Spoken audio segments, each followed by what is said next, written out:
मित्रांनो, हा मासा बघा आमच्या कोल्हापूरच्या बालिंगेच्या ब्रिज खाली मारला आहे.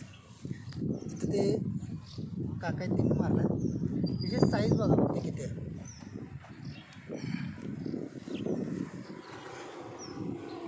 जवळपास 2 किलोचा पालो आहे हा.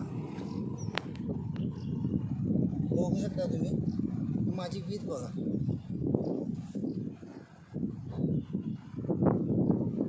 ह्याच्यापेक्षाही मोठे पालो आपल्या भागात लागतात. कशावरती मारला? चपातीला मारला मित्रांनो हा पालो.